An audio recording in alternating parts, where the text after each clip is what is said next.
नमस्कार, प्रमिलाच रेसिपी मध्ये तुमचं सर्वांचं खूप खूप खूप स्वागत। आज आपल्याला नागपंचमीसाठी पुरणाचे दिंड तयार करायचे। तर काही भागांमध्ये चुलीवरती गॅसवरती तवा नाही मांडला जात, अशा वेळेला सुद्धा खूप सारे गोडाचे पदार्थ केले जातात। तर त्याच्यामध्ये आपण आज करणार आहोत तसे पुरण घालून दिंड किंवा पुरणाचे कानवले, गुळ घालून केलेली खपली गव्हाची खीर, असे बरेचसे पदार्थ केले जातात। तर काही भागांमध्ये पुरणपोळी सुद्धा केली जाते। तर आपल्या चॅनेलवरती पुरणपोळीची रेसिपी मी आधीच टाकलेली आहे, ती सुद्धा तुम्ही बघा। तर आता आपण हे दिंड कसे तयार करायचे ते बघण्यासाठी लगेचच किचन मध्ये जाऊया। त्याच्या आधी जर माझ्या रेसिपीज तुम्हाला बघायला आवडत असतील तर जास्तीत जास्त लाईक, शेअर आणि कमेंट करा। आणि जे कोणी आता नव्याने माझ्या रेसिपीज बघत आहेत त्यांनी चॅनेलला जरूर सबस्क्राईब करा। तुम्ही माझ्या चॅनेलला सबस्क्राईब पण करत आहात आणि बघत पण आहात, त्याच्याबद्दल मनापासून सर्वांना धन्यवाद। आणि सोबतच श्रावण महिन्याच्या आणि श्रावण महिन्यातल्या सर्व सणांच्या माझ्याकडून आणि माझ्या परिवाराकडून तुम्हा सर्वांना मनापासून शुभेच्छा। तर चला आता लगेचच आपल्या रेसिपीला सुरुवात करूया।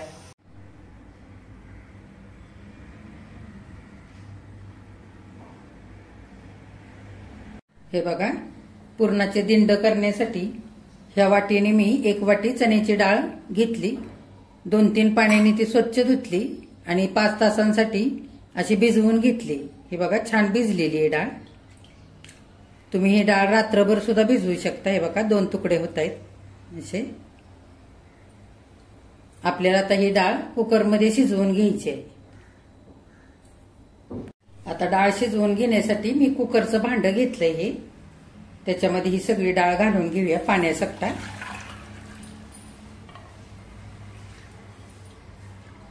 आता आपल्याला आमटी बनवायची नाही, त्याच्यासाठी मी जास्त पाणी घेतलेलं नाही इकडे।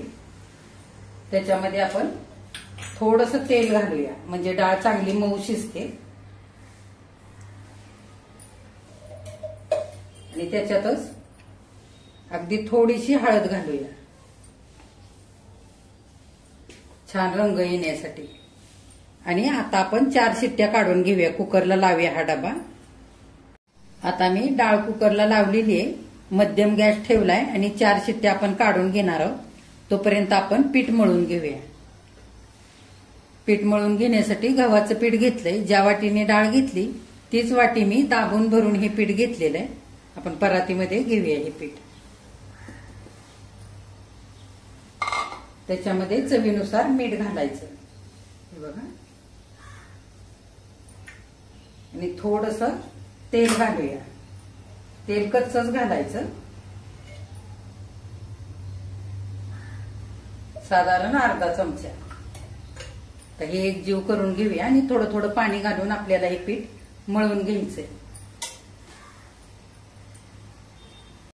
आता थोडं थोडं पाणी घालूया आणि पीठ चांगलं मळून घ्यायचंय आपल्याला।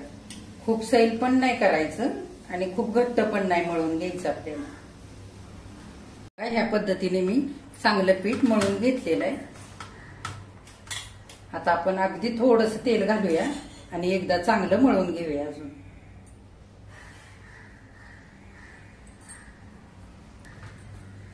आता हे पीठ आपण एका वाटीमध्ये काढूया आणि 10 मिनिटांसाठी मुरण्यासाठी ठेवून देऊया। बघा, कुकरच्या 4 शिट्ट्या झाल्यानंतर कुकर थंड झाल्यावर हा मी डबा काढून घेतलेला आहे डाळीचा।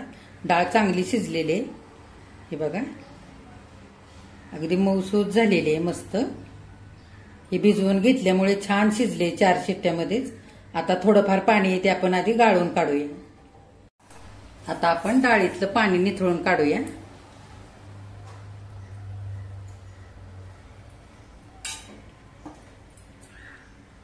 हे बघा, पाणी सगळं चांगलं निथळलेलं आहे। आता आपण पुरण करून घेऊया। आता आपल्याला पुरणाला चटका देऊन घ्यायचा आहे, त्याच्यासाठी मी हा पॅन मांडलेला आहे। आता ही निथळून घेतलेली डाळ घालून घेऊया।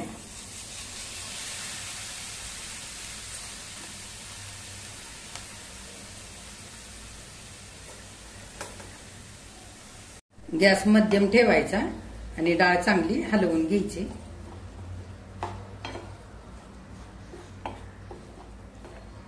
डाळ आता हलकीशी परतलेली आहे। आता ज्या वाटीने आपण डाळ घेतली होती त्याच वाटीने 1 वाटी गूळ घेतलेला आहे, तो घालूया. तुम्ही गूळ कमी जास्त करू शकता तुमच्या आवडीप्रमाणे. आणि आता चांगलं एकजीव करून आपल्याला हे चांगलं परतवून घ्यायचंय सगळं पुरण. बघा सगळा गूळ आता वितळलेला आहे आणि पुरण पातळ झालेलं आहे. आता पुरण चांगलं परतवायला लागलं आणि परतत आलं की चांगलं घट्ट व्हायला लागेल परत. तर चांगलं आपण मध्यम गॅस ठेवून हळूहळू हे परतवून घेऊया. बघा डाळ चांगली आता ही घट्ट झालेली आहे आणि मऊ सुद्धा आता मी या कलत्याने चांगली मऊ हलवून हलवून केलेली आहे. आता मी स्मॅशरने आणखीन थोडी बारीक करून घेणार आहे ह्याच्यामध्येच. तर तुम्ही पुरणाच्या चाळणीमध्ये किंवा मिक्सरच्या भांड्यामध्ये घालून मिक्सरवरती सुद्धा तुम्ही हे पुरण करू शकता किंवा पाट्यावरती सुद्धा वाटून घेऊ शकता. पण मी थोडंसं हे पुरण रवाळच ठेवणार आहे, त्याच्यासाठी मी आता हे स्मॅशरने छान स्मॅश करून घेणार आहे. हे बघा या पद्धतीने असं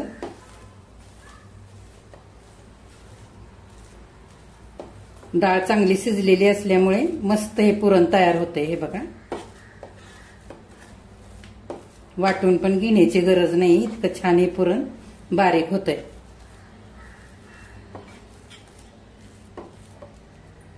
पुरण सगळं परतवून झालेलं आहे. थोडंसं आपण मीठ घालूया आणि चांगलं परतवून घेऊया एकदा. मिठाने छान चव येते गोडाच्या पदार्थाला.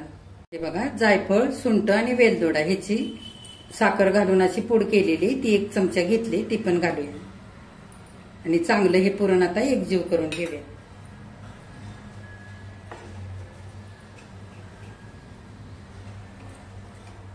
हे बघा पुरण चांगलं आता परतवून झालेलं आहे. गॅस बंद करूया आणि पुरण थंड होऊ देऊया. आता आपल्याला पुरणाचे दिंड वाफवून घ्यायचे. त्याच्यासाठी मी इकडे आधीच पाणी गरम करण्यासाठी ठेवलंय. 1 तांब्या भरून पाणी टोपामध्ये घातलेलं आहे. आता पाणी गरम होऊ देऊ, तोपर्यंत आपण दिंड करून घेऊया. पुरण आपलं चांगलं थंड झालेलं आहे आणि हे पीठ मळून ठेवलेलं सुद्धा छान मुरलेलं आहे. आता आपण आपल्याला पाहिजे तसे छोटे छोटे गोळे करून घेऊया. असा मी छोटासा गोळा करून घेतलेला आहे कणकीचा. आता आपण लाटून घेऊया. आता आपण हा गोळा केलेला लाटून घेऊया. हे बघा बिना पीठ लावता लाटून घ्यायचा आहे. हे बघा असा जर पोळपाटाला चिकटत असेल तर थोडंसं तेल लावलं तरी पण चालेल. आता आपण छान असा मोठा करून घ्यायचा आहे, सगळ्या साईडने एकसारखा लाटून. हे बघा आपण छोटासा गोळा घेतला होता, त्याची इतकी मी अशी लाटी करून घेतलेली आहे लाटून. बघा ह्या पद्धतीने मी पातळ असं लाटून घेतलेलं आहे आणि अगदी थोडंसं मी तेल लावलं होतं लाटताना, पळपोटाला चिकटत होतं म्हणून.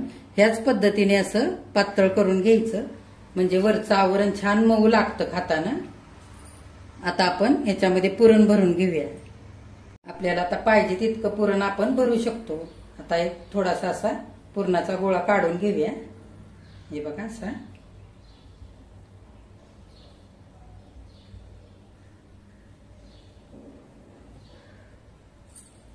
आणि छान असं चौकोनी करून घ्यायचंय.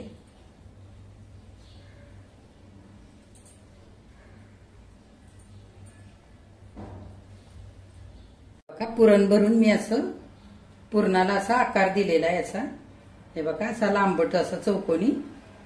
आता ह्या बाजूने असं दुमडून घेऊया. ह्या बाजूने असं दुमडायचं आणि ह्या बाजूने असं दुमडून घ्यायचं. आपल्याला चारही बाजूने व्यवस्थित असं दुमडून घ्यायचंय. बघा बंद करून घ्यायचंय. हे असं दिंड तयार झाले. आता आपण आणखी 4-5 असेच करून घेऊया. सगळी दिंड आता मी करून घेतलेले ह्या पद्धतीने. आता आपण 1 वाटी चण्याची डाळ आणि 1 वाटी गव्हाचं पीठ घेतलं होतं, त्याच्यामध्ये 8 दिंड करून तयार झालेले आहेत. आता आपण ही उकडून घेण्यासाठी चाळणीमध्ये ठेवूया. पाणी चांगलं उकळलेलं आहे इकडे. आता आपण त्याच्यावरती चाळण मांडूया.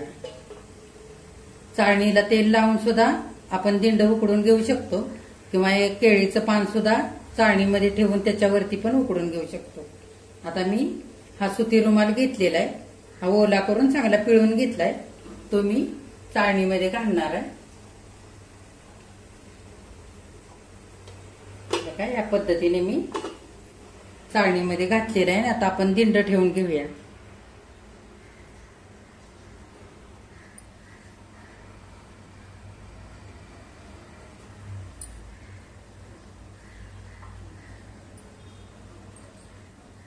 चाळणीमध्ये आता सगळे पुरणाचे हे दिंड मी व्यवस्थित आता मांडून घेतलेले आहेत. त्याच्यावरती झाकण घालूया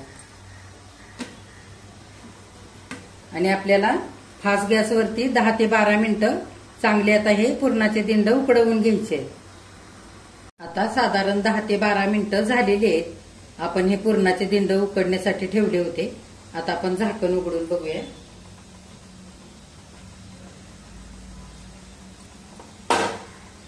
मस्त शिजलेले आहेत हे बघा. आता आपण गॅस बंद करू आणि चाळण खाली उतरवून ठेवूया थंड होण्यासाठी. हे बघा पुरणाचे दिंड आता तयार झालेले आहेत. किती मस्त झाले बघा. मी तुम्हाला एक कापून दाखवते.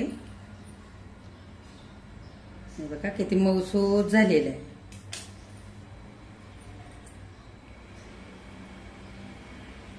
वरून छान मऊ आणि आतून हे बघा पुरण किती छान झालेलं आहे. हे बघा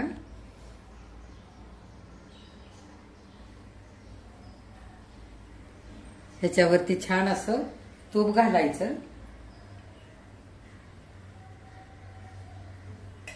आणि मस्त गरमागरम असे पुरणाचे दिंड खायचे. किंवा तुम्हाला जर दुधामध्ये खायला आवडत असतील तर गरम दुधामध्ये पण हे तुम्ही दिंड खाऊ शकता.